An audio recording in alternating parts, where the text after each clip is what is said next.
cuando los deseos se hacen realidad, no son efectivamente iguales a como se habían imaginado ya desde la fantasía y la libido y la biografía personal y la historia de cada individuo y sus creencias que constituyen el mundo del deseo.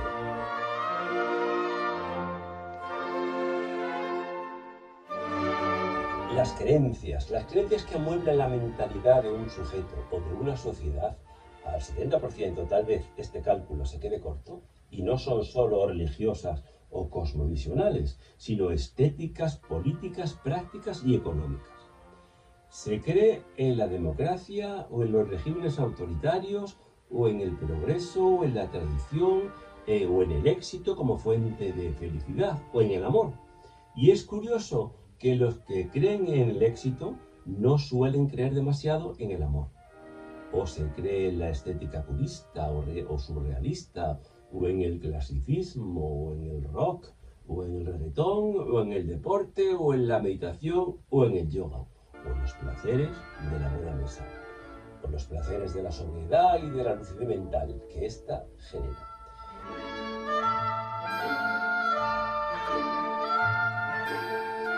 Y decimos que se cree porque nunca es evidentemente, universalmente evidente para toda la especie que algo que sea así y no de otra manera cuando se trata de tales temas.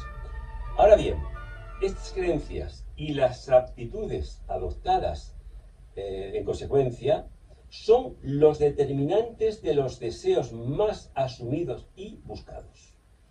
El que cree en el éxito desea triunfar, pero el que cree en el amor desea entregarse a quien lo merezca aunque no triunfe. Por eso hay a veces deseos y tendencias muy inconscientes que traicionan afectiva y prácticamente esas creencias o expectativas del deseo consciente.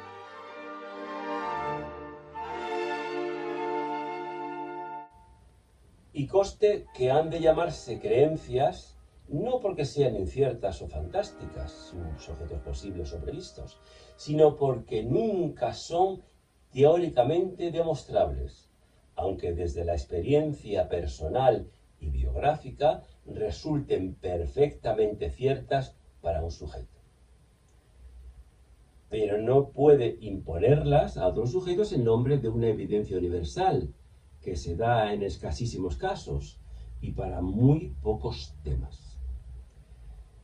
En realidad, los temas más importantes y urgentes para la especie humana siempre son objeto de creencia y no de ciencia, desde lo que nos hace felices hasta el origen del cosmos, pasando por lo que es bello, elegante o sano.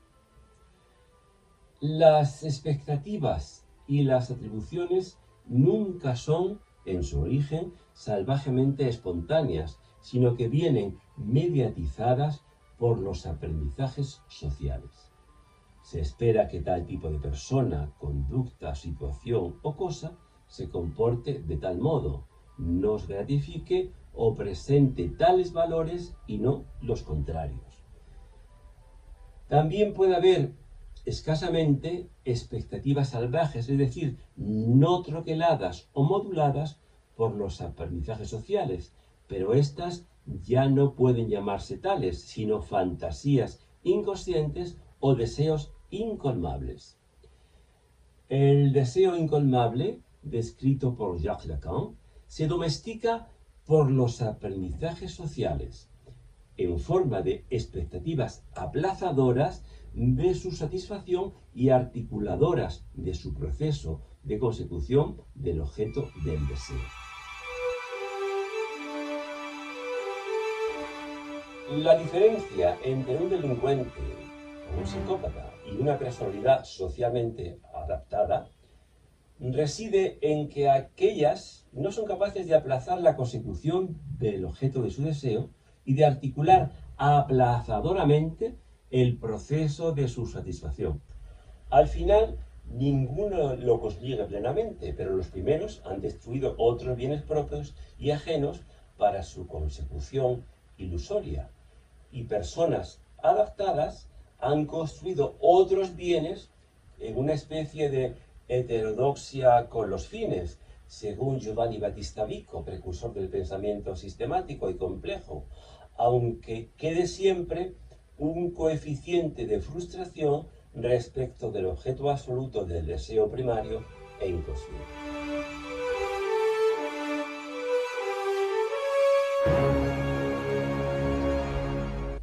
El hombre funciona siempre en sus grandes decisiones dinamizado por expectativas inconscientes y objetos absolutos, y en su vida sexual especialmente, para ir a parar a gratificaciones muy relativas de otro orden del que inconscientemente se pretendía.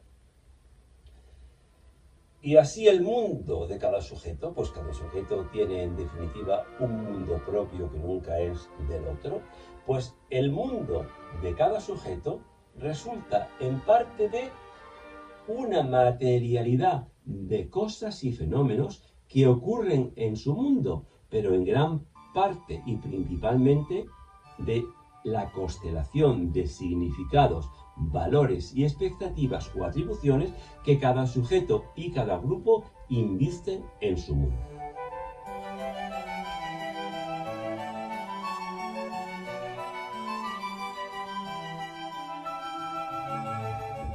Eso no le hace ser más subjetivo, sino tener un relieve más real, estimulante y motivador, pues la realidad, en sentido fuerte, no ha de confundirse con la materialidad física de las cosas, sino que implica la carga cultural que esa realidad es portadora. La realidad más fuerte para la especie humana no es solo ni principalmente la materia de que están hechas las cosas, de que se sirve utilitariamente, sino de la praxis. La praxis que Luis Sencillo define como la propiedad que obliga a la especie humana a construir continuamente su mundo, ya que ha de renovarse, superarse e ir subiendo niveles, y el estar humano en realidad, en su vida, es hacer y transformar en su trayectoria vital el proceso histórico creativo de la que todo ello resulta, pero que esta praxis supone y conlleva generalmente, precisamente, a aquellos otros factores culturales que potencian y retroalimentan esa misma praxis. Y todas las cosas que produce en su persona y sobre todo su cuerpo, que es el lugar de la energía, de la libido y del deseo. El mundo real de cada sujeto humano implica en una alta proporción y de un modo que anticipa y proyecta y genera las expectativas de su propio mundo del deseo, que le da un relieve y un perfil mucho más real y más urgente todavía que los aspectos físicos reales de los procesos de la praxis humana en la continua construcción de su mundo. Por eso las anomalías del comportamiento y del comportamiento sexual no son éticamente tratables solamente por medios o contactos o actividades corporales, sino que las claves de su terapia se hallan en otros niveles emocionales, fantaseadoras y axiales, en estrecha conexión con la energía libidinal y con las expectativas de realización o de estar y recibir afecto. Cuando, prescindiendo del síntoma de la anomalía o la parafilia, se atiende a aquella con instalación libidinal en sus efectos no precisamente orgánicos, es cuando se consigue una verdadera terapia.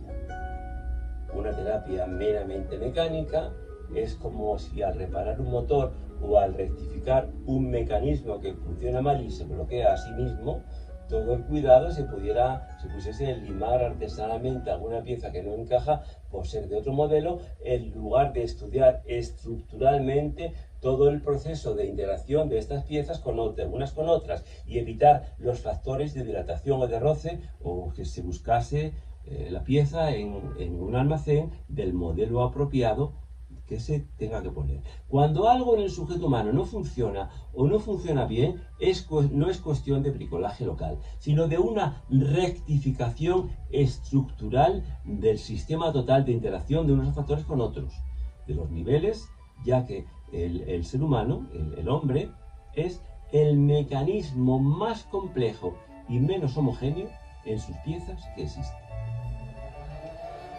Hay sexólogos que parecen suponer lo contrario. Jacques Lacan va mucho más allá todavía y hace del deseo incolmable la columna vertebral de la personalidad. Se puede prever ya el afecto desestabilizador que esto ha de producir siempre. Siempre el objeto de cualquier deseo promete mucho más de lo que puede darse. Y el secreto para no sentirse frustrado es llegarse a contentar con las sombras y los ecos de este objeto que nunca acaba de llegar, de modo que resulte ya gratificante la espera sin que se convierta todavía en posesión. Y este es el deseo incolmable de Jacques Lacan, correspondiente al desfondamiento de la antropología del psicoanálisis antropológico del profesor Luis Cencillo. El hombre no está dotado por naturaleza de una base que le permita guiarse unívocamente en su vivir, empíricamente comprobado, pues la especie humana no conoce límites ciertos en sus posibilidades ni anticipaciones, mientras que todo en su entorno lo encuentra a veces limitado. El mundo productivo y anticipativo del hombre es ilimitado o infinito. Nunca le pone límites a su imagen del mundo que él siente y por lo tanto su imagen del mundo posible no se genera a la medida del mundo dado. Se halla también desfondada y rebasa por todas partes sin tener en cuenta la experiencia real de cada momento. Y esto se evidencia especialmente en el modo en cómo se afecta las tensiones emocionales y la emotividad que el organismo produce, incluso alteraciones en la vida sexual. Por eso aparece ya la vida sexual llena de paradojas y tan delicada y tan frágil en sus logros. Acabamos esta anatomía del psiquismo humano que, como puede apreciarse en sus aspectos dinámicos, es completamente diferente a los aspectos del organismo, a pesar de que algunos sociobiólogos traten de establecer un sistema caótico, pero solo en apariencia, porque desde la antropología sabemos que la evolución de los movimientos del deseo parecen regirse por 4 principios y 10 constantes. El primer principio sería el de la flotación significante. La articulación concretiva del deseo no le constituye en sí mismo, sino que éste puede asociarse o fijarse a un significante determinado por circunstancias cambiantes y cambiar de objeto de fantasía investido por él también de modo contingente o terapéuticamente provocado en el caso de las parafilias. También el principio de concreción significante. El objeto del deseo, que en principio puede ser genial y vago, se va concretando progresivamente, seleccionando estímulos hasta no oscilar ya entre diversos sustitutivos simbólicos y llegar a exigir un objeto y modo de satisfacción muy determinado que puede generar comportamientos obsesivos. El tercer principio sería el principio de la curva de intensidad de sustituciones incentivadas. El deseo sigue la trayectoria variable ascendente primero y descendiente luego. Pero también puede oscilar entre la aversión y la fijación obsesiva y el cambio sustitutivo de objeto simbólico conforme vaya siendo menos sana la búsqueda de su satisfacción. Supuesto que siempre el objeto del deseo presenta un incremento fantaseado. Parece ser que es siempre menos sana la búsqueda de objeto cuando menos elástica y menos margen de libertad deje, y más dependa de propiedades y de rasgos secundarios y simbólicos del objeto. Por ejemplo, que gusten las mujeres es sano, es muy sano. Que solo atraigan las mujeres mayores es menos sano. Que hagan perder todo control las mujeres mayores, chatas o bajas o morenas o con canas, es bastante menos sano todavía. Que solo eroticen si visten de un modo determinado o solo y siempre en una determinada situación, ya es patológico. 4. Principio de frustración. El deseo progresa en busca de un objeto adecuado pasando por sustituciones incentivadas iniciales al comienzo del desarrollo del deseo y suele oscilar entre diversos tipos de objetos análogos o relacionados entre sí y de momento se contenta con logros parciales y aproximados que en ciertos casos suelen motivar e incentivar más que el objeto mismo en plenitud. Por ejemplo, puede motivar y atraer más el beso o las caricias que el coito propiamente dicho, que es lo que en realidad suele ser en el varón el término del deseo. Y de no llegar a sufrir una experiencia traumática que el desvío definitivamente de este objeto lo transforme fijativamente en otro distinto y opuesto. Experimentará al obtener la situación buscada la desproporción entre esta y las expectativas iniciales del deseo. Frustraciones de cierta intensidad y en la adolescencia, por ejemplo, suelen ser el origen de la homosexualidad, porque puede producir una aversión intensa del objeto primario del deseo y orientarle hacia su contrario, pero en este caso la búsqueda del objeto sustitutivo se hace rígida y obsesiva, y este es el origen de bastantes casos de homosexualidad y de pederastia y de zoofilia.